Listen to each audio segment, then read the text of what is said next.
الحمد لله رب العالمين والصلاة والسلام على نبينا محمد وعلى آله وصحبه أجمعين أما بعد.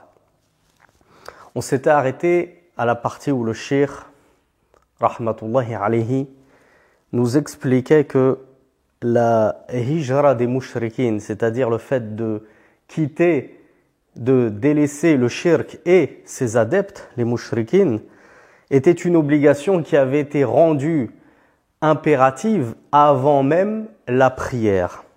En effet, on avait vu que surat Al-Muddathir, dans lequel se trouve le verset « Warrujza fahajur », que nous avons interprété comme étant « et les idoles délaisse-les », et alors les chouyours, les savants, ont interprété ceci comme le délaissement des idoles et le délaissement des adorateurs d'idoles.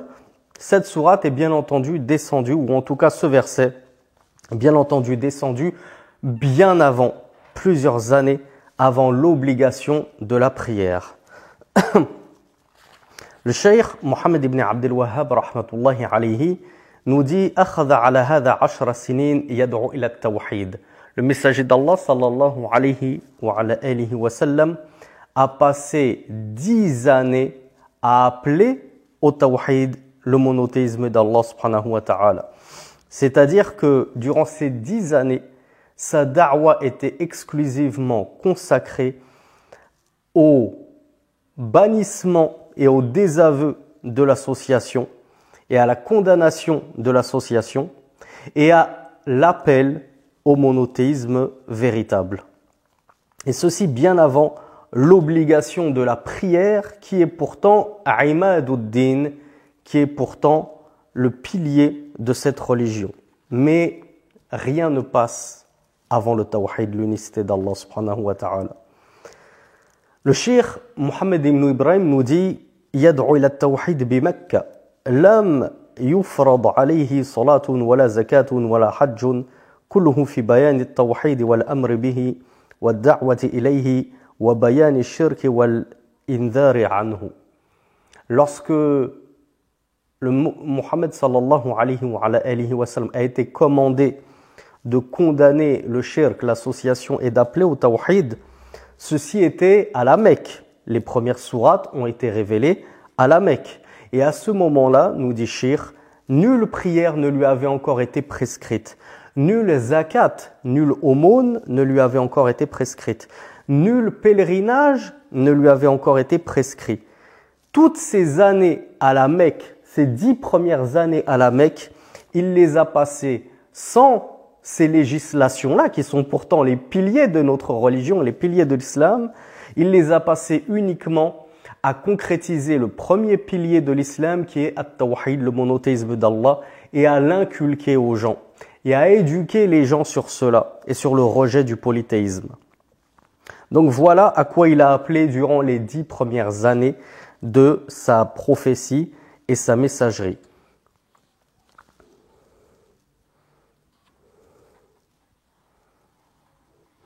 Le cheikh Mohammed ibn Ibrahim rahmatullahi alayhi nous dit, vous rendez-vous compte, le tawhid passe avant la prière qui est pourtant le pilier de la religion. 10 années durant laquelle il criait, il appelait Mohammed sallallahu alayhi wa sallam du plus haut de sa voix et du plus haut des montagnes. Comme cette histoire bien connue où il avait dit à son peuple une fois lorsqu'il était monté tout en haut d'une montagne et qu'il leur avait dit أَرَأَيْتُمْ لَوْ أَخْبَرْتُكُمْ أَنَّ الْعَدُوَّ يُصَبِّحُكُمْ أَوْ يُمَسِّيكُمْ أَمَا كُنْتُمْ تُصَدِّقُونِ قَالُوا بَلَى قَالَ فَإِنِّي نَذِيرٌ لَكُمْ بَيْنَ يَدَيْ عَذَابٍ شَدِيدٍ. Vous pourrez retrouver ce hadith dans Sahih al-Bukhari, numéro 4801,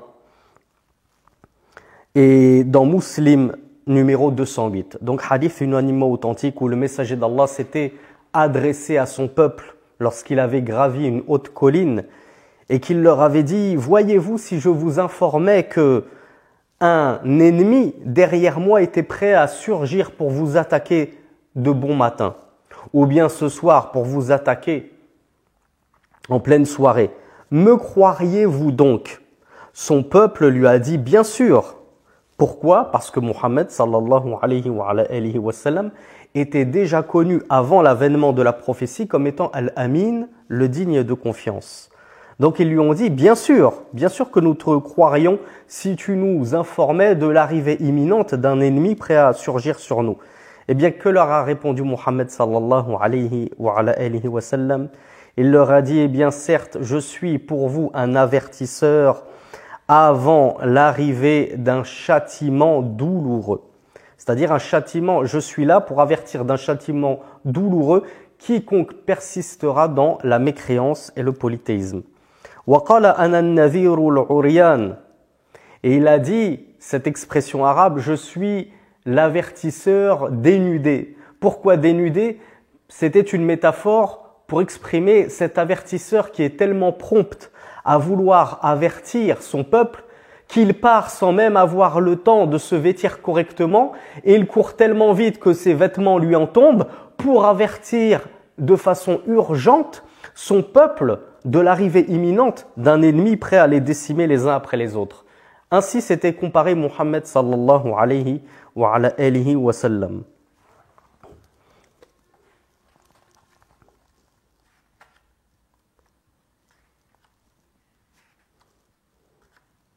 Le cheikh Mohammed ibn Ibrahim rahmatullahi alayhi nous dit, oui c'est vrai, la prière c'est le pilier de cette religion, Imaduddin, comme l'a appelé le messager d'Allah sallallahu alayhi wa sallam. Cependant, elle n'en est pas moins un far' min al-furu'. Elle fait partie de ces branches de la religion, wa min mukammalatihi.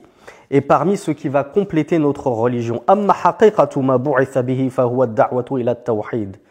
Quant à l'essence et la quintessence de ce par quoi Muhammad sallallahu alayhi wa sallam a été envoyé, c'est l'appel au monothéisme. Ça passera avant tout et ça passe même avant la prière.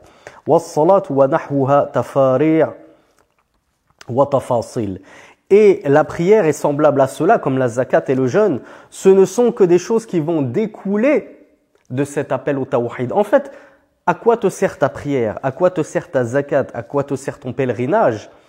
Et certes, les associateurs pratiquaient une prière, ils pratiquaient des jeûnes, ils pratiquaient des pèlerinages. Mais de quelle utilité en retiraient-ils si de base ils n'avaient pas concrétisé le tawhid? Donc on voit que le tawhid c'est la pierre angulaire, c'est la base des bases. Et de cette base va découler ensuite toutes les législations d'Allah en termes de prière, d'aumône, de pèlerinage, de jeûne et autres que cela.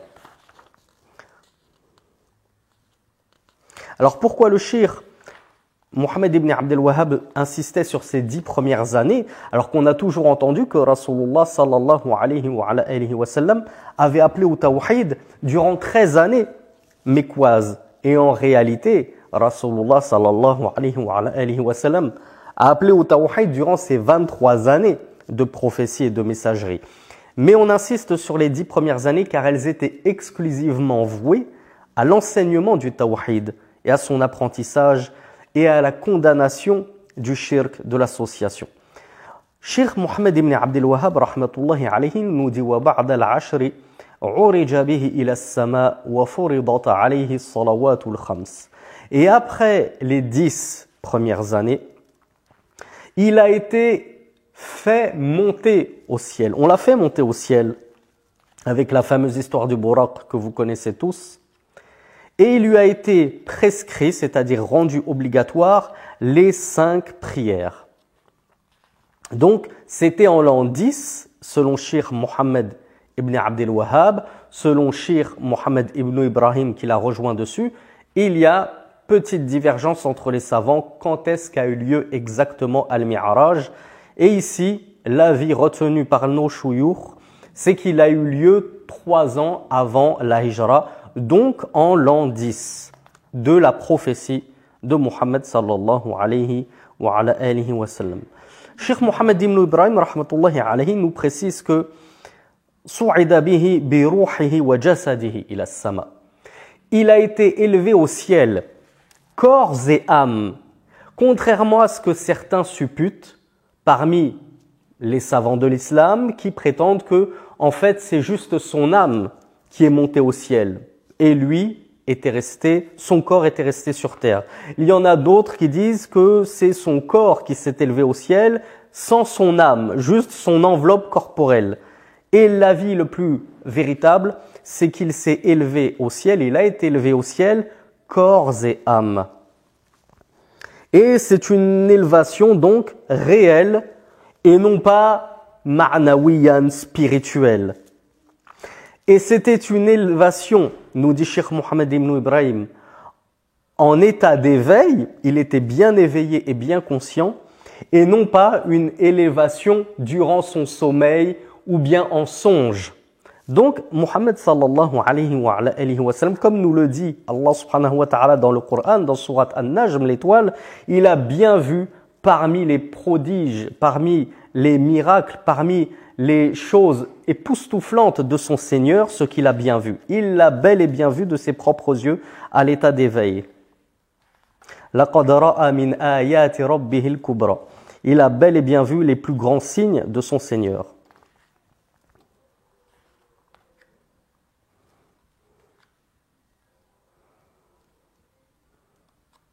Allah subhanahu wa ta'ala nous dit dans le Coran, Subhanalladhi asra bi'abdihi, exempt de toute imperfection, soit celui qui a fait voyager son serviteur de nuit jusqu'à la fin de ces versets. Cheikh Mohammed ibn Ibrahim nous dit qu'il y a dans ce verset une preuve qu'il a bien fait voyager son serviteur corps et âme, et non pas en songe. Parce que lorsqu'on parle d'un serviteur, on parle aussi bien de son enveloppe corporelle que de son âme. Sinon, Allah subhanahu wa ta'ala aurait précisé qu'il a fait voyager le corps, ou il aurait précisé qu'il aurait fait voyager l'âme. Ici, il a parlé de son serviteur, donc on en comprend que c'était vraiment un voyage corps et âme. Et le cheikh de nous préciser que as-sayru fil layli yusamma al-isra. Qu'est-ce que al-isra, le voyage nocturne? C'est un voyage qui se déroule de nuit, comme c'est la compréhension des linguistes de la langue arabe. Wa furidat alayhi as-salawatul khams. Et c'est durant cette nuit et durant ce voyage nocturne qu'Allah subhanahu wa ta'ala a prescrit à Muhammad sallallahu alayhi wa sallam nos 5 prières quotidiennes auxquelles nous nous attelons tant chaque jour. Wa huwa fi as-sama qabla an yarji'a ila al-ardi wa sara fiha at-taraddud alladhi sami'tumuhu bayna Musa wa bayna rabbih. À quel moment est-ce que ces 5 prières ont été prescrites à Muhammad sallallahu alayhi wa sallam? Elles ont été prescrites alors qu'il était au ciel. Et comme nous le disent les savants, c'est la seule législation de l'islam qui a été prescrite dans le ciel. Alors que Muhammad sallallahu alayhi wa sallam était en pleine ascension et avait atteint le lotus de la limite, comme on dit, Sidratul Muntaha. Et il s'est déroulé l'histoire bien connue que nous avions évoquée dans la playlist sur la biographie du prophète sallallahu alayhi wa sallam, et le dialogue bien connu entre Muhammad sallallahu alayhi wa sallam et Moussa, le prophète Moïse alayhi wa sallam. Au départ, Allah avait prescrit à notre prophète sallallahu alayhi wa sallam 50 prières, puis Muhammad est redescendu et il a trouvé Moussa qui lui a dit: qu'est-ce que t'as imposé ton Seigneur? Il a dit: il m'a commandé 50 prières de jour comme de nuit, etc. Moussa lui a dit: ta umma ne pourra le supporter, demande-lui un allègement. Et alors Muhammad sallallahu alayhi wa sallam n'a eu de cesse de faire des allées-venues entre Moussa et Allah subhanahu wa ta'ala, jusqu'à ce qu'Allah lui allège le nombre de prières à 5, en lui disant: ce sont 5 prières qui équivalent, c'est-à-dire en récompense, à 50 prières. Donc, c'est dans les cieux qu'Allah subhanahu wa ta'ala nous a légiféré la prière, pour vous montrer la haute place que revêt la prière en islam. Et comme c'est triste de constater qu'il y a malgré tout des musulmans qui ne prient pas, pour ne pas parler de la majorité des musulmans qui ne prient pas, alors que c'est une obligation tellement fondamentale qu'Allah subhanahu wa ta'ala avait décrété sa législation dans les cieux, tant elle est élevée.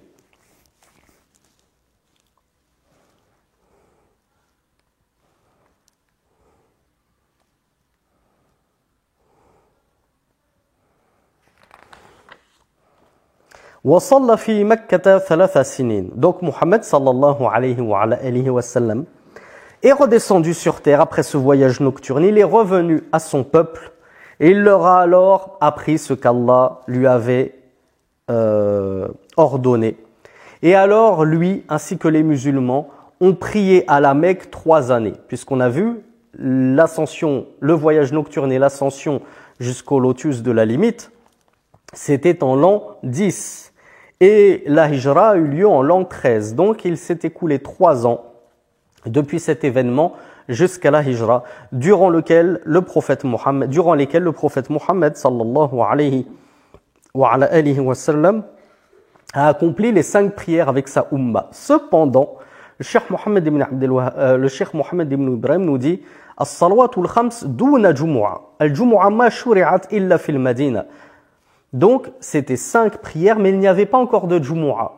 Comme on va le voir, en réalité, la plupart des législations et des prescriptions religieuses, elles sont descendues lorsque le prophète se trouvait à Médine. Donc, ils ont prié 3 années à la Mecque, mais il n'y avait pas encore de jumu'a. C'était uniquement les 5 prières quotidiennes. فَصَارَ مُكْثُهُ فِي مَكَّةَ 13. Donc, la durée de prophétie et de messagerie à la Mecque était de 13 ans. 10 ans avant que la prière ne soit imposée, plus 3 années après que la prière fut imposée. Voilà pourquoi Cheikh Mohammed ibn Abdel Wahhab nous dit وَبَعْدَهَا أُمِرَ بِالْهِجْرَةِ إِلَى الْمَدِينَةِ. Et après ces 3 années mécoises en prière, il a été ordonné de faire sa hijra, son émigration à Médine. Alors, Cheikh Mohammed ibn Ibrahim commente, et il nous dit Umira yani ar-Rasul ma hajara illa an amrin min rabbih. Il a été ordonné, c'est-à-dire que Muhammad sallallahu alayhi wa sallam n'a pas émigré de son plein gré, mais c'était une ordonnance d'Allah subhanahu wa ta'ala. Quand je dis de son plein gré, il n'a pas émigré de sa propre décision, c'était la décision d'Allah, c'était le commandement d'Allah subhanahu wa ta'ala. C'est lui qui l'a ordonné à Muhammad sallallahu alayhi wa sallam et bien sûr à ses compagnons. ولا ذكر المؤلف دليلا على الهجرة لتواترها التواتر المعنوي. Et effectivement, l'auteur, le Cheikh Mohammed ibn Abdel Wahhab, n'a pas apporté de dalil sur la hijra. Ce qui est étonnant parce que il nous a habitués dans ces 3 fondements et dans tous ses livres à toujours nous ramener la preuve, comme nous avons été baignés par cela depuis le début de ce livre. Cheikh Mohammed ibn Ibrahim nous dit qu'il n'a pas ramené la preuve de la hijra et de son obligation parce que c'est tellement connu, c'est tellement répandu que ça se passe de ramener la preuve. Mais ne vous inquiétez pas, Cheikh Mohammed ibn Ibrahim, lui, il nous a ramené les preuves et il a bien détaillé le sujet. Et d'ailleurs, Cheikh Mohammed ibn Abdel Wahhab nous parle plus tard en détail de la hijra. C'est juste qu'il n'a pas apporté la preuve du Coran et de la Sunna. Alors la hijra, c'est quoi, nous dit Cheikh Mohammed ibn Ibrahim? En tout cas, cette hijra du messager d'Allah qui lui a été imposée, quelle était-elle? C'était la hijra de la Mecque vers Médine. Médine qui s'appelait alors à cette époque Yathrib. Yathrib, c'était son nom. Pourquoi on l'appelle alors Al-Madina, la ville? Parce qu'elle a été renommée Madinatur Rasoul, la ville du messager. Parce que ça a été son foyer d'accueil. Alors le Cheikh Mohammed ibn Ibrahim nous dit que Al-Hijra min Makkah ila al-Madina ba'da dhalika umira bil-Hijra من أجل التخلص من المشركين فإنهم أضروا بالضعفاء من المسلمين بل النبي صلى الله عليه وعلى آله وسلم يتصدون له بشيء من الأذى كإلقاء سلاء الجزور عليه وهو ساجد ووضع الشوك في طريقه والوقوف على بابه ليتخرج فأمر بالهجرة للتصريح بعداوة المشركين وبما أوجب الله عليه إظهاره من تكفير المشركين والغلظة عليهم قال تعالى يا أيها النبي جاهد الكفار والمنافقين واغلظ عليهم. Alors je m'arrête là et je traduis. Cheikh, et écoutez bien, c'est très important. Cheikh Mohammed ibn Ibrahim nous dit qu'il a été ordonné de faire la hijra dans le but de se débarrasser des associateurs, c'est-à-dire de se purifier corps et âme des associateurs, comme nous l'avons vu. Donc de les quitter, dans le but de les quitter totalement. Donc nous avons vu que le but, ce n'est pas uniquement de quitter le koufr, l'association, et de s'en éloigner. Nous avions vu dans le cours précédent que cela impliquait implicitement de s'éloigner, de quitter également les adeptes du koufr et de l'association, donc de quitter physiquement et géographiquement tout kafir, tout mécréant, tout associateur. Cheikh Mohammed ibn Ibrahim nous dit en effet, ils ont nui aux faibles d'entre les musulmans, c'est-à-dire de l'époque de Mohammed sallallahu alayhi wa sallam. Et alors, que dites-vous, mes chers frères et mes chères sœurs, de notre situation en 2023 en Europe, en Occident? Ne sommes-nous pas plus faibles que ne l'ont jamais été les compagnons du messager d'Allah sallallahu alayhi wa sallam? Et les kuffars et les associateurs ne sont pas-ils plus nuisibles aujourd'hui qu'ils ne l'ont jamais été à l'époque du prophète sallallahu alayhi wa sallam? Alors qu'en est-il ou qu'en serait-il de l'obligation de notre hijra à nous, de ces terres de koufr vers les terres d'islam, si elle a été rendue obligatoire aux plus nobles des compagnons du messager d'Allah sallallahu alayhi wa sallam? En effet, il leur nuisait, comme nous le dit Cheikh Mohammed ibn Ibrahim, et il nuisait même au prophète Mohammed lui-même sallallahu alayhi wa sallam, jusqu'à ce qu'il lui renversait sur le dos, alors qu'il était en pleine prosternation pour son Seigneur, des abats animaux. Les abats, c'est-à-dire les viscères et les viscères de chameau sur son dos. Il posait exprès des épines, des branches épineuses sur son chemin, afin que lorsqu'il sorte de chez lui, il en soit victime et se fende les pieds, se blesse. Bref, il nuisait jusqu'au prophète lui-même, sallallahu alayhi wa sallam. Alors, en conséquence de quoi Allah subhanahu wa ta'ala a imposé la hijra, l'émigration, afin que Muhammad sallallahu alayhi wa sallam et les compagnons affichent ouvertement et déclarent ouvertement leur animosité envers les mushrikines, envers les associateurs. C'est pour ça que je vous ai dit, écoutez bien et faites attention à tous ces prédicateurs de l'égarement qui vous font croire que vous pouvez être amis avec les infidèles. Non, le but c'est d'afficher ouvertement son hostilité et son animosité envers tous les associateurs, même s'ils ne te combattent pas. Ce n'est pas ton ami à partir du moment où il combat doctrinalement parlant ton Seigneur. Dans sa croyance, il combat Allah subhanahu wa ta'ala. Comment peux-tu le prendre pour ton allié et ton ami fidèle? Tu dois au contraire lui déclarer de l'hostilité. Mais comme nous l'avons vu dans le cours numéro 4 sur l'alliance et le désaveu, ceci n'implique pas que tu te montres irrespectueux envers lui ou injuste envers lui. On peut être bienfaisant tout en manifestant très clairement notre désaveu de ces gens et de leur koufr et de leur association. Mais cette hostilité, comme nous allons le voir dans ce cours, elle doit être manifeste, elle ne doit pas être cachée. On ne doit pas en avoir honte. On ne doit pas dire oui, mais nous vivons en terre de koufr. On ne peut pas exprimer cette hostilité, sinon on va avoir des représailles. Et bien justement, si tu es dans une telle situation, ça signifie que la hijra est d'autant plus obligatoire. C'est justement tout le but de la hijra, de pouvoir t'extirper de cette situation de faiblesse et d'humiliation pour pouvoir afficher ouvertement ta religion, ta foi, fièrement, avec bravoure et courage, et déclarer cette hostilité, cette animosité envers les infidèles. Le Cheikh Mohammed ibn Ibrahim nous dit, tu dois être en mesure de déclarer, de faire le takfir, c'est-à-dire de rendre mécréants ouvertement les associateurs. Comment ça se fait que toi tu dises, moi j'ai honte de dire à mon voisin que c'est un infidèle, de dire que nos gouverneurs, Macron et tous les ministres qui l'entourent, ce sont des infidèles, ce sont des mécréants. Pourquoi avoir honte? Eux, ils n'ont pas honte de leur kufr. Ils sont fiers d'être des mécréants. Ils sont fiers d'être laïcs. Pourquoi nous, on devrait avoir honte de les traiter d'infidèles et de faire leur takfir, de dire ces gens-là, ce ne sont pas des croyants. Ces gens-là, ce sont des infidèles, des kuffars, des associateurs. Et on doit afficher ostensiblement notre dureté envers ces gens-là. Et on doit être sévère envers les ennemis d'Allah subhanahu wa ta'ala. Et encore une fois, comme je l'ai dit, la sévérité n'implique pas forcément l'irrespect, l'injustice, les frapper, leur nuire, etc., etc.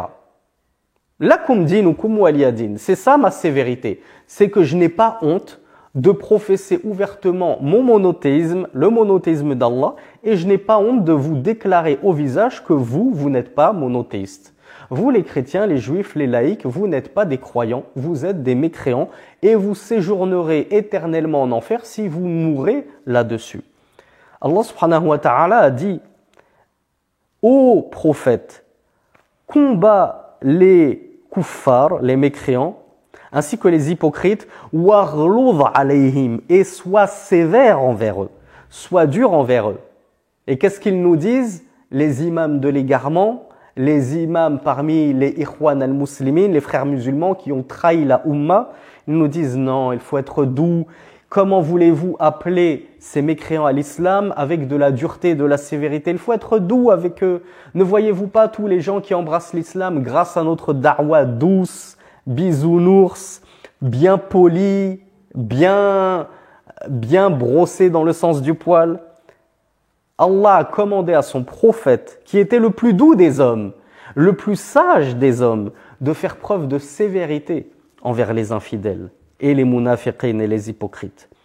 فَإِنَّهُمْ لَا يَتَمَكَّنُونَ مِنْ وَاجِبِ ذَلِكَ إِلَّا بِمُفَارَقَةِ الْمُشْرِكِينَ. Or, nous dit Cheikh Mohammed ibn Ibrahim, les musulmans et le prophète sallallahu alayhi wa sallam ne pouvaient accomplir cette obligation qui était le désaveu frontal de ces kuffars autrement qu'en les quittant physiquement et géographiquement.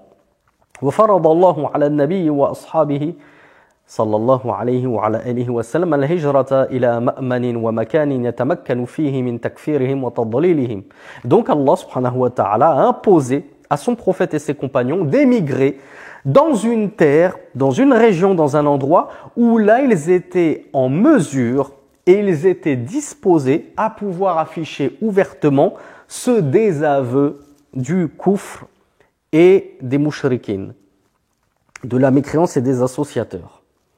Et ils étaient disposés et à même de pouvoir faire leur takfir, de pouvoir, c'est-à-dire les excommunier, dire vous n'êtes pas croyants, vous n'êtes pas musulmans, vous n'êtes pas des adorateurs d'Allah, vous n'êtes pas des serviteurs du tout miséricordieux croyants.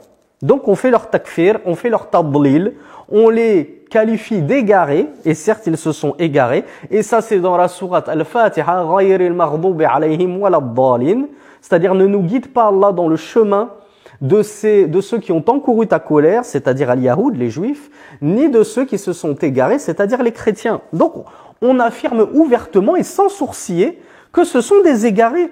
Pourquoi vouloir les brosser dans le sens du poil? Pourquoi vouloir être condescendant envers eux? Je ne sais pas si c'est le terme condescendant. Non, c'est pas le terme condescendant. Pas compatissant, mais... Ah, j'ai oublié le terme. Le terme ne me vient pas à l'esprit, mais je pense que vous m'avez compris. C'est-à-dire essayer de trouver un chemin, un juste milieu entre nous et eux pour ne pas trop les brusquer.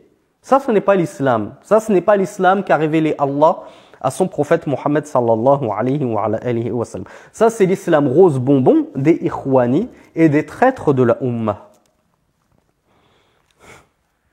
Donc, Cheikh Mohammed ibn Ibrahim nous dit qu'Allah subhanahu wa ta'ala leur a prescrit cette hijra. وَيَكُونُونَ بِذَلِكَ أَعِزَّا يَأْمَنُونَ عَلَى أَنفُسِهِمْ وَعَلَى دِينِهِمْ.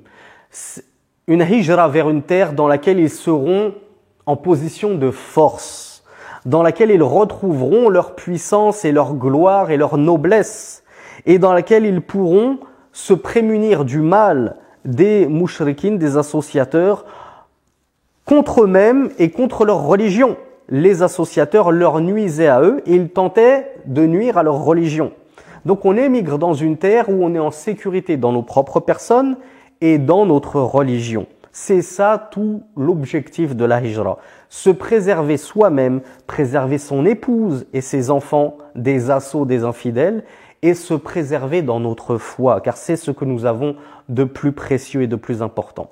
وبأن يظهر كمال الظهور ويصرح به غاية الصراحة فإن الله قال لنبيه ذلك فاصدع بما تؤمر. Donc nous devons afficher ouvertement ceci car Allah subhanahu wa ta'ala a dit à son prophète Muhammad sallallahu alayhi wa sallam, affiche ouvertement ce qu'il t'a été commandé. Fasda', c'est ça que ça veut dire. Proclame-le ouvertement, sans le cacher, sans craindre qui que ce soit et quoi que ce soit.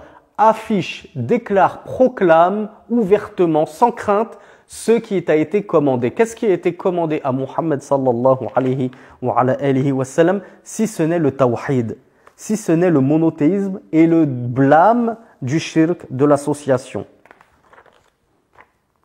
Donc comme vous le voyez, il n'y a pas de juste milieu. Il n'y a pas de rapprochement entre les religions, de rapprochement entre les peuples. Il faut s'excuser dans nos différences. Il faut apprendre à vivre ensemble. Non, ça n'existe pas. Ça n'existe pas. Nous proclamons ouvertement notre désaveu de ces gens-là. Ensuite, s'ils veulent vivre soumis à notre puissance, comme les dhimmis, en nous payant le tribut, la dîme, alors oui. Si c'est des gens du livre, oui. Si ce ne sont pas des gens du livre, alors non. Il n'y a aucune tolérance de notre égard, de notre part envers eux sur nos terres d'islam. Ça, c'est l'avis de la majorité. Il y a des savants comme Ibn Taymiyyah qui voient que ce pacte des dhimmis peut englober même autre que les gens du livre. Mais là n'est pas le sujet de notre cours. On va en venir donc au gros de ce cours qui va être al-hijra, l'émigration. Le cheikh Mohammed ibn Abdel Wahhab rahmatullahi alayhi nous dit wal-hijratu al-intiqalu min balad al-shirk ila balad al-islam wa hiya faridatun ala hadhihi al-umma min balad al-shirk ila balad al-islam wa hiya baqiyatun ila an taqum as-sa'a.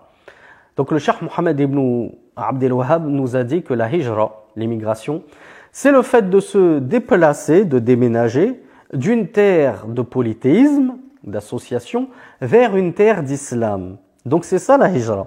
Et c'est pas de déménager de la France vers Birmingham en Angleterre. Ça c'est pas une hijra. Même si certains savants le considèrent comme une hijra de moindre mal, mais la plupart et l'écrasante majorité des savants, comme nous le dit Cheikh Mohammed ibn Abdel Wahhab, suivi en cela par Cheikh Mohammed ibn Ibrahim et tous les grands savants de la Sunna, ou l'écrasante majorité des savants de la Sunna, considèrent qu'une hijra c'est vers les terres d'islam.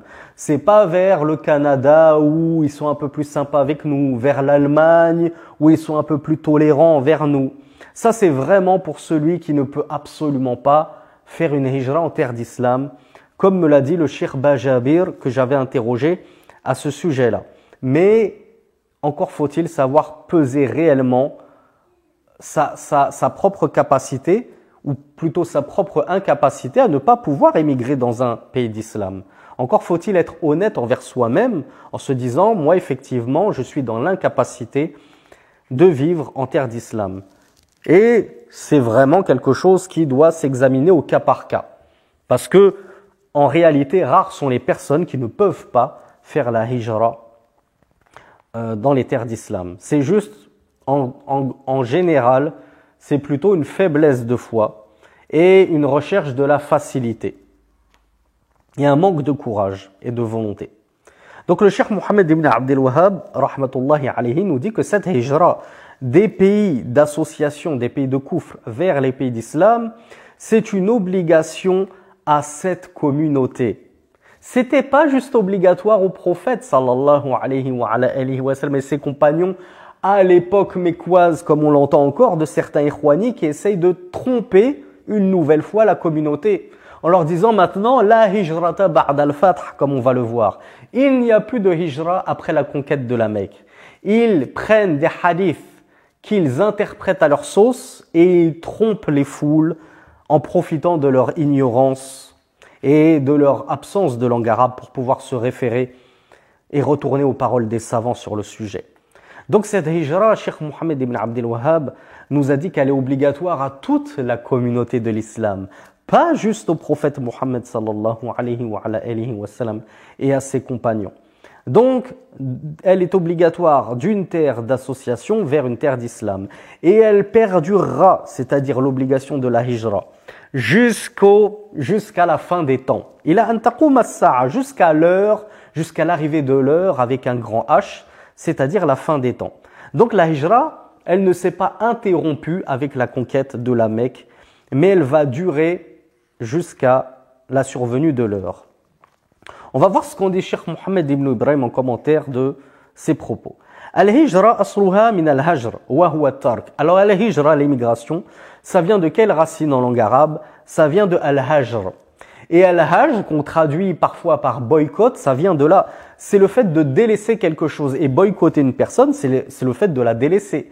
Donc la hijra, ça vient de ça. Ça vient du fait de délaisser, en l'occurrence, une terre d'infidélité et les infidèles qui la peuplent. وفي الشرع هو ترك أو هي ترك بلاد الشرك إلى بلاد الإسلام يعني لأجل الإسلام وإلا شخص ينتقل ليس مراده الإسلام فهذا ليس مهاجرا.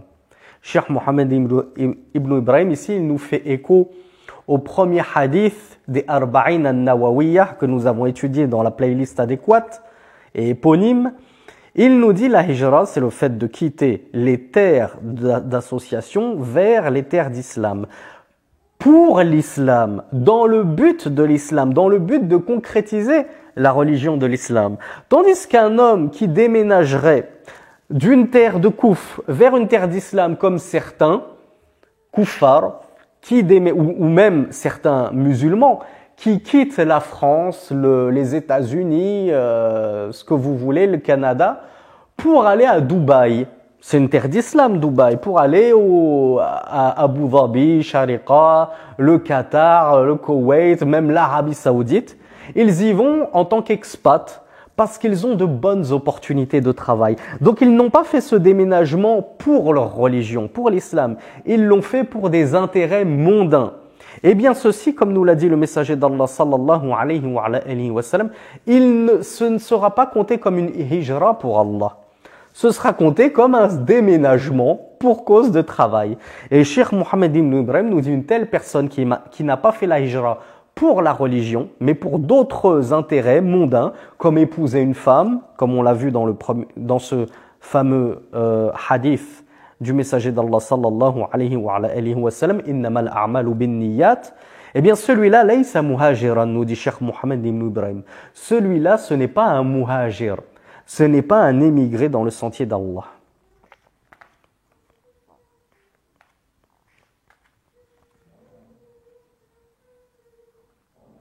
Donc Cheikh Mohammed ibn Ibrahim nous dit que cette farida, cette obligation dont parle Cheikh Mohammed ibn Abdel Wahhab, c'est une obligation individuelle, fardu ayn, c'est-à-dire qu'elle incombe à tout un chacun, c'est-à-dire à tout mukallaf, homme comme femme. Et oui ma sœur, toi aussi tu es concerné par cette hijra. Toi aussi mon jeune enfant jeune enfant est un abus de langage car j'allais dire, toi aussi mon enfant à partir du moment où tu es pubère. Car à partir du moment où tu es pubère, tu es donc considéré comme un homme ou une femme. Si tu es une sœur pubère, tu es considéré comme une femme. Donc à partir du moment où tu es mukallaf, c'est-à-dire responsable devant Allah subhanahu wa ta'ala, parce que tu es un homme ou une femme, c'est-à-dire que tu as atteint la puberté, que tu as ton aql, que tu as tout ton esprit, tu n'es pas quelqu'un de fou qui a perdu l'esprit, alors il t'incombe de faire la hijra. Bien sûr, nous allons voir des exceptions à cette règle. Cheikh Mohammed ibn Ibrahim nous dit « Fi haqqil qadir » à partir du moment où tu en as la capacité. Donc tu vas me dire, moi je suis un enfant, j'ai que 12 ans, mais je n'ai pas les moyens, j'ai 0 €, je peux pas faire la hijra. Je n'ai pas de monture, j'ai pas d'âne, j'ai pas de chameau, je peux pas quitter la France, j'ai pas un sou, je ne suis pas capable de faire la hijra,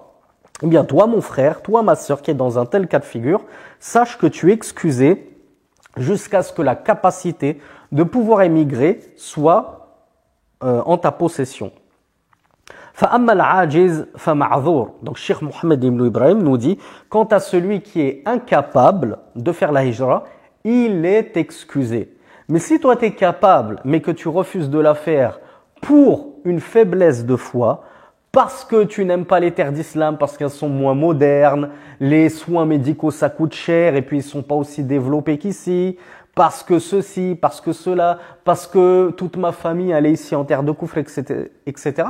Ça, ce ne sont pas des excuses et tu ne seras pas excusé devant Allah subhanahu wa ta'ala.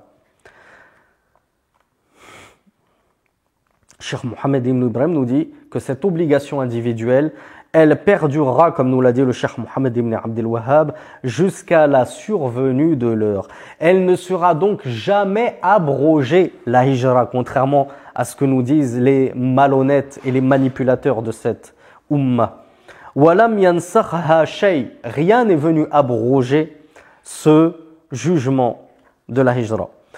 Wa idha qila laka ma hukmuha, si quelqu'un te dit quel est le jugement de la hijra, Cheikh Mohammed ibn Ibrahim nous dit qulta wajibatun ala hadhihi al-umma an tufariqa bilad al-mushrikin ila bilad al-muslimin. Réponds-lui, c'est une obligation pour cette communauté, donc on est tous concernés, hommes comme femmes, à partir du moment où on est pubère et conscient et responsable, c'est une obligation qu'il nous incombe de quitter les terres des associateurs, la France, la Belgique, le Canada, les États-Unis et la Suisse et je ne sais où vivent le reste de notre communauté, pour aller se réfugier dans les pays musulmans.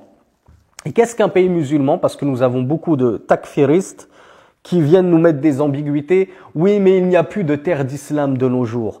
Parce que nos gouverneurs sont tous apostats, kuffars, mécréants, parce qu'ils ne jugent pas par les lois d'Allah. Donc en gros, il vaut mieux rester en France, parce qu'au moins eux, ce ne sont pas des hypocrites, alors que dans les terres d'islam, il n'y a que des hypocrites.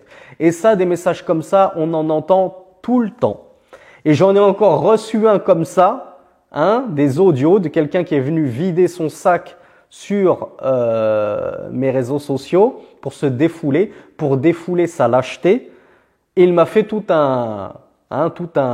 une ode, tout un tas d'éloges aux terres de Koufr, pour nous expliquer qu'elles étaient mieux que les terres d'islam. Wala hawla wala quwwata illa billah. Donc qu'est-ce qu'une terre d'islam?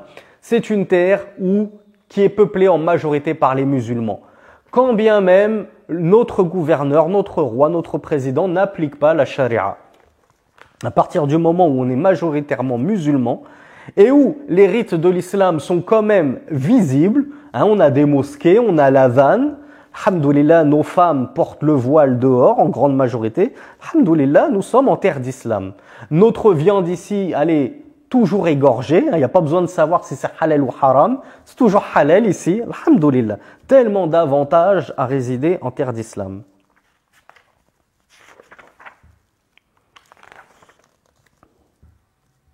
Alors, Cheikh Mohammed ibn Ibrahim nous dit, ils peuvent te répondre, hal huwa wujubun baqin am lam aw liman mada. Oui, mais est-ce que c'est une obligation qui persiste, qui perdure, ou bien c'est une obligation qui a passé justement, et ça ne nous concerne plus?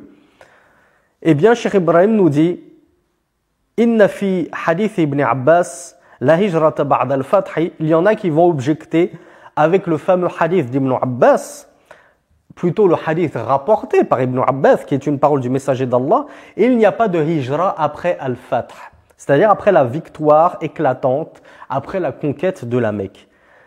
Nos imposteurs et nos charlatans de cette umma aiment jouer avec ce hadith-là et le tronquer et le manipuler pour vous faire croire qu'il n'y a plus de hijra. Eh bien, Cheikh Mohammed ibn Ibrahim nous dit, réponds à ces gens-là qui essayent de te manipuler. Innahu min Makkah ila al-Madina lamma futihat ba'd. Idha kanat bilad kufr.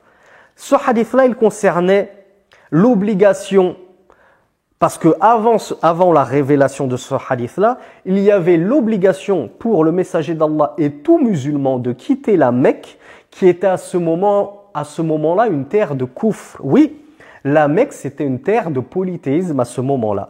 Elle était peuplée d'associateurs en grande majorité.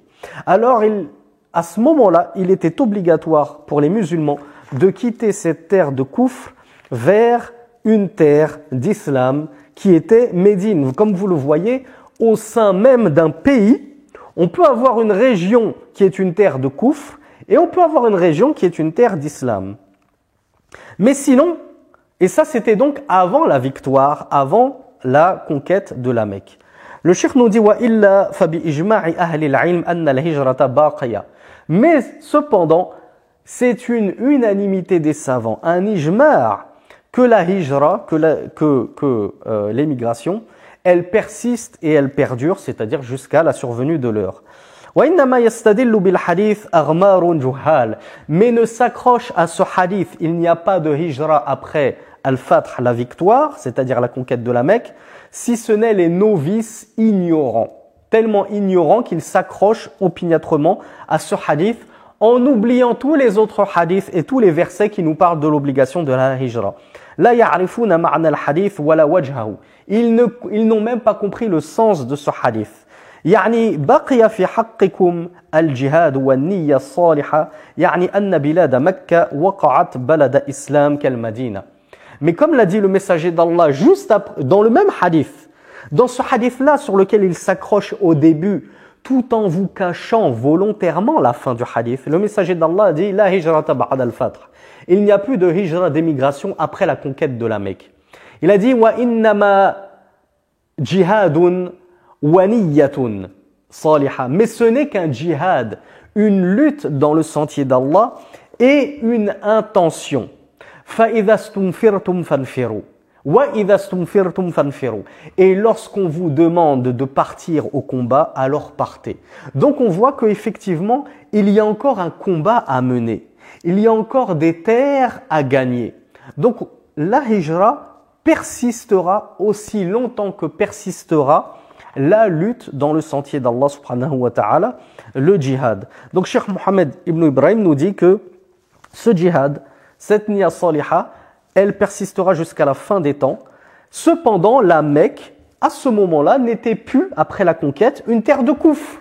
Donc, c'était redevenu une terre d'islam. Donc, si c'était redevenu une terre d'islam, pourquoi devoir la quitter pour aller à Médine? Ça n'avait plus lieu. On a dit la hijra, c'est quitter une terre de koufr vers une terre d'islam. Ça y est, on a conquis la Mecque. Donc maintenant, on n'est plus obligé d'émigrer de la Mecque vers Médine. Voilà ce que voulait dire le hadith la hijrata ba'da al-fath.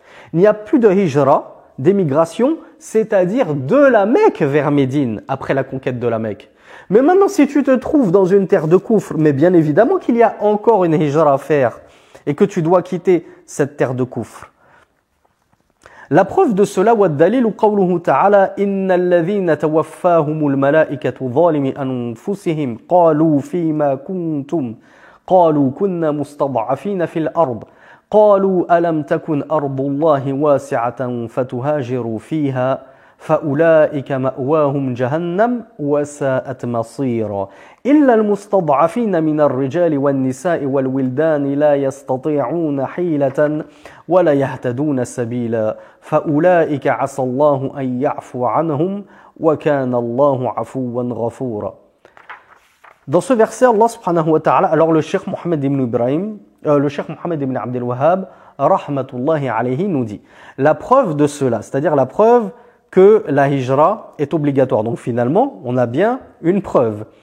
Innal ladhina, alors certes ceux que les anges ont, certes ceux dont les anges reprennent les âmes, tandis qu'ils sont injustes envers eux-mêmes. Ils diront, c'est-à-dire les anges leur diront, dans quelle situation étiez-vous? Ils diront, c'est-à-dire ceux qui ont été injustes envers eux-mêmes, nous étions affaiblis sur terre.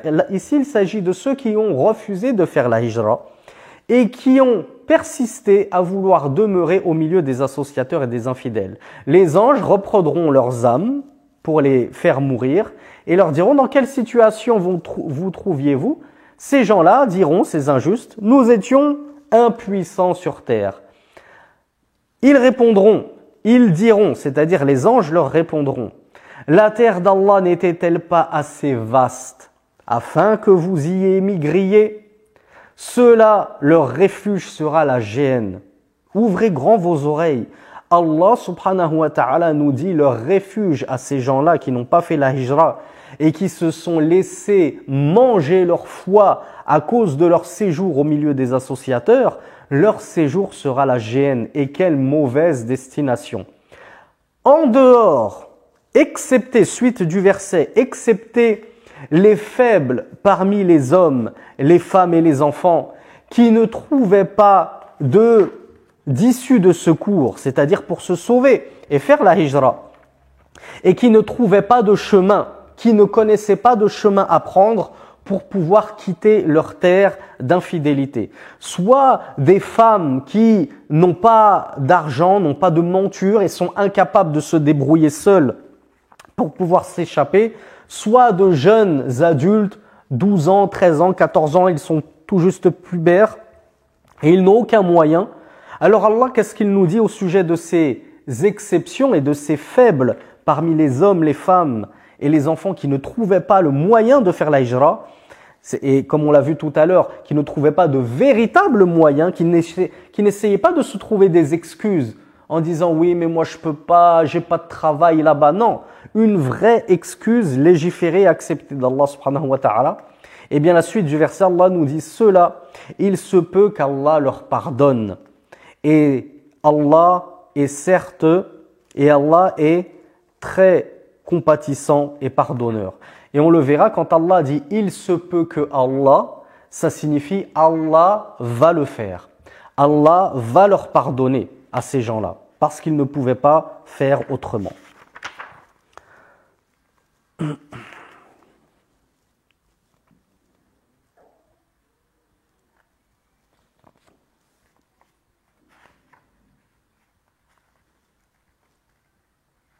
Donc Allah ici, dans ce verset, il s'adressait, nous dit Cheikh Ibn Ibrahim, à ceux qui résidaient au milieu des associateurs à la Mecque, alors qu'Allah subhanahu wa ta'ala avait promulgué l'obligation de la hijra vers Médine.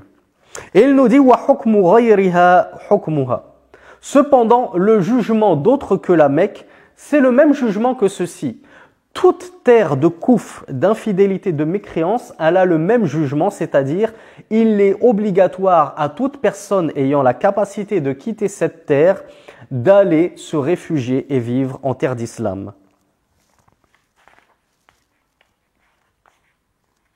Donc lorsque les anges diront « Fima kuntum », Cheikh Mohammed ibn Ibrahim nous dit « Ay fi ayyi fariqin kuntum » c'est-à-dire ils diront Fima kuntum, dans quoi étiez-vous, c'est-à-dire dans quel camp étiez-vous? Est-ce que vous vous trouviez dans le camp des musulmans ou bien vous vous trouviez dans le camp des infidèles? Et oui, il ne faut pas se voiler la face. Moi, tant que je réside en France, je me trouve dans le camp des infidèles et des associateurs et des mécréants. Je ne suis pas dans le camp de l'islam et des musulmans, quand bien même je vivrais à Marseille. Quand bien même je vivrais à Sevran en plein 93. Ils diront, nous étions affaiblis sur la terre.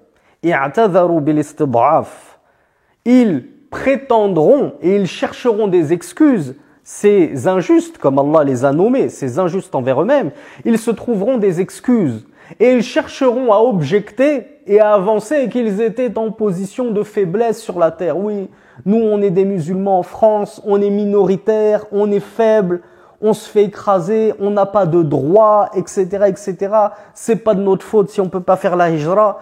Tout ça, c'est des excuses qui ne prendront pas. Falam tu'adhirhumul malaika, nous dit Cheikh Mohammed ibn Ibrahim. Les anges, eux, n'accepteront pas cette excuse, car Allah leur a informé, Allah leur a expliqué que ceci n'était pas une excuse recevable. Donc les anges ne les excuseront pas, mais surtout c'est Allah Azza wa Jal qui ne les excusera pas. فَإِنَّهُ لَيْسَ بِعُذْرٍ عَلَى التَّمَامِ. Ceci n'est pas une excuse, nous dit Cheikh Ibn Ibrahim. وَلَيْسَ كُلُّ عُذْرٍ مَقْبُولًا. Ce n'est pas toute excuse qui est acceptée. Penses-tu que parce que tu vas objecter aux anges ou à Allah lors de la confrontation finale une excuse bidon, que cette excuse sera recevable et acceptée? Donc, Cheikh Mohammed ibn Ibrahim nous dit ce n'est pas toute excuse qui est recevable et acceptée. Bal ankaru alayhim al-maqala, mais plutôt les anges vont réprouver cette excuse et ils leur diront alam takun ardullahi wasi'a fatuhajiru fiha. La terre d'Allah n'était-elle pas suffisamment vaste pour que vous y émigriez, c'est-à-dire pour que vous alliez vous réfugier en terre d'islam, pour pouvoir enfin vivre dignement votre islam, pratiquer et afficher ouvertement votre religion sans à chaque fois avoir à faire de compromis. Oui, mais moi je peux pas porter le voile à l'école, c'est pas de ma faute, c'est interdit le voile à l'école. Oui, mais moi je peux pas porter le niqab, je peux pas me couvrir le visage, c'est pas de ma faute, il y a une loi qui l'interdit. Oui, mais moi je suis obligé de serrer la main à mes collègues femmes au travail parce que notre patron il nous oblige, on peut pas faire autrement, on est obligé. C'est quoi toutes ces excuses à chaque fois qu'on se trouve?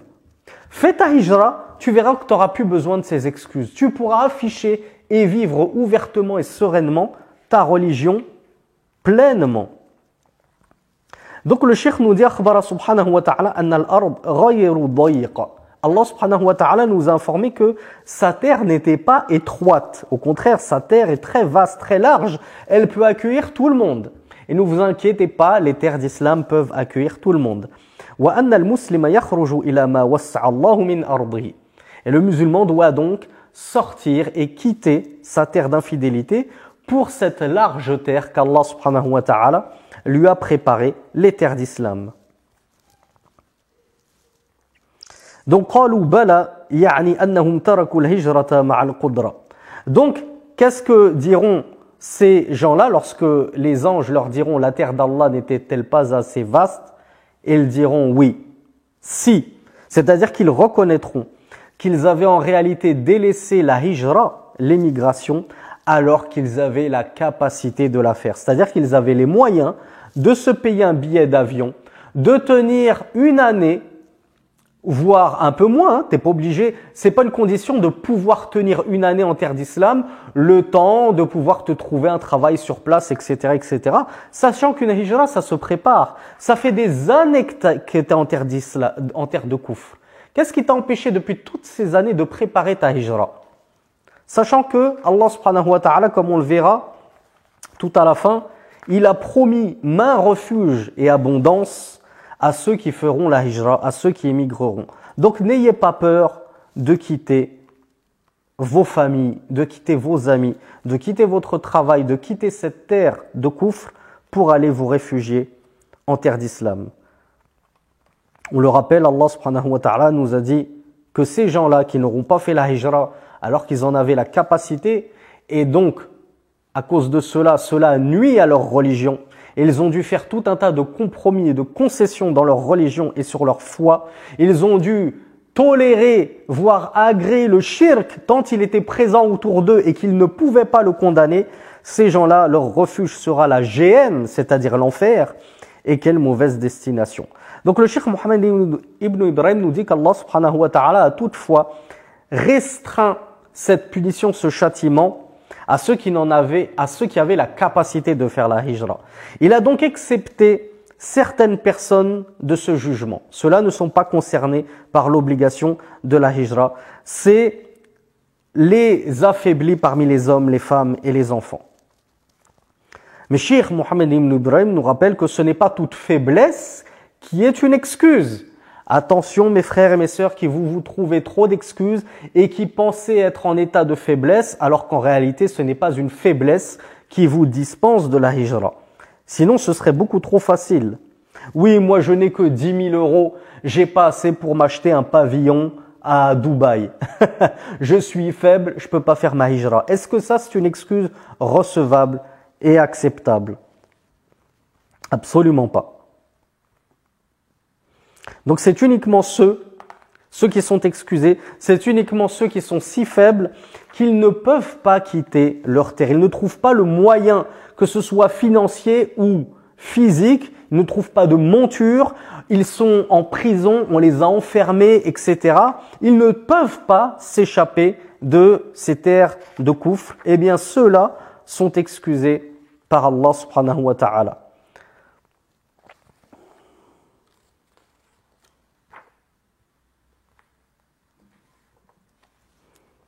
Donc Cheikh Mohammed ibn Ibrahim nous dit que ceux-là, c'est ceux qui n'ont aucune possibilité de s'enfuir. Tandis que celui qui lui viendrait un échappatoire, une possibilité de quitter cette terre de Koufr et qui refuse de s'engager dans cette possibilité, d'accourir à cette possibilité, de concrétiser ce moyen de s'enfuir, eh bien celui-là, c'est celui qui ne sera pas excusé. Car il a eu la possibilité, mais il ne l'a pas concrétisé.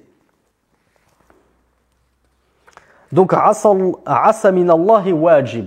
Le cheikh Mohammed ibn Ibrahim nous dit que quand Allah nous dit asa de la part d'Allah dans le Coran, il se peut que, ici c'est à traduire dans le sens de ceci, Allah l'impose à lui-même. Allah s'en est fait une obligation de pardonner à ces personnes dans la faiblesse extrême qui ne peuvent pas trouver d'échappatoire réellement. Quant aux autres, comme on l'a vu, leur destination sera la géhenne.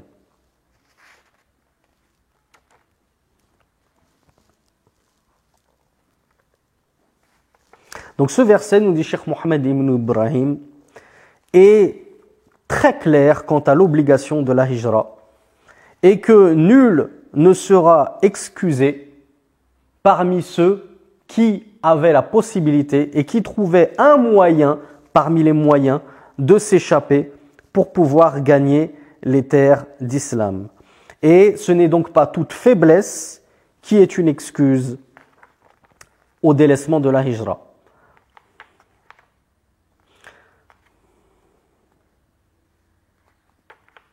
Cheikh Mohammed ibn Ibrahim, alors je m'excuse, une petite pause pour allumer parce que je vois que ça c'est bien.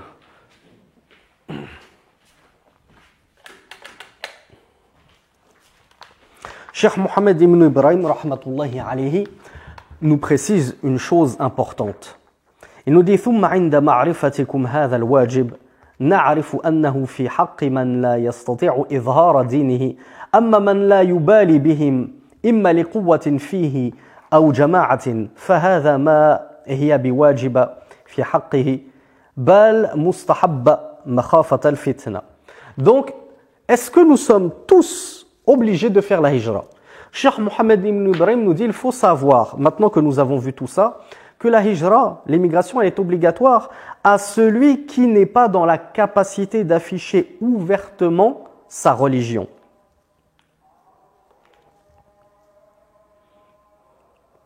Allahu Akbar, Allahu Akbar.